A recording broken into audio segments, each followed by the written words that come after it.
ప్రతి ఉదయం సూర్యుడు లేవకముందే ఒక నాన్న లేస్తాడు. తనకు నిద్ర చాలకపోయినా, తన శరీరం అలసిపోయినా ఇంట్లో పిల్లల ముఖాల్లో నవ్వుండాలని మళ్ళీ అదే జీవితం మొదలుపెడతాడు.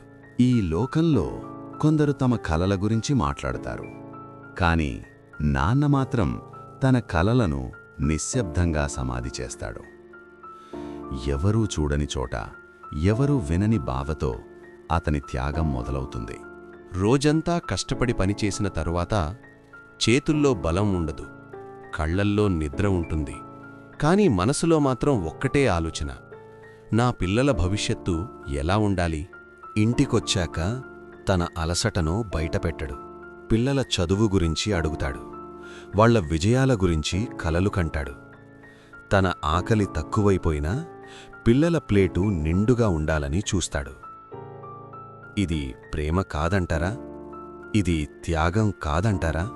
కాలం మారుతుంది, పిల్లలు పెరుగుతారు, వాళ్ల కలలు పెద్దవవుతాయి.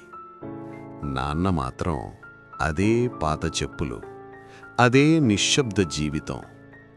ఎప్పుడూ అడగడు నాకేమిచ్చారు అని. ఒకరోజు ఆ పిల్లాడు విజయం సాధిస్తాడు. ఉద్యోగం, పేరు, గౌరవం, ప్రపంచం అభినందిస్తుంది. కాని ఆ విజయం వెనుక ఎవరు నిలబడ్డారో ఎవరూ అడగరు. నాన్న కూడా అడగడు.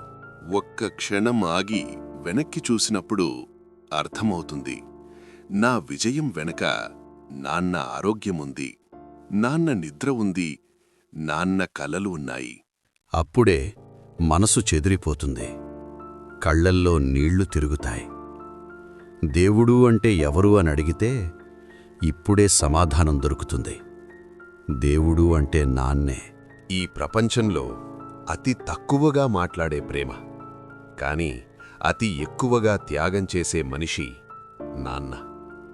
ఇప్పుడైనా ఒక్కసారి ఆయన వైపు చూడండి, ఒక్క మాట చెప్పండి: నాన్న, ధన్యవాదాలు.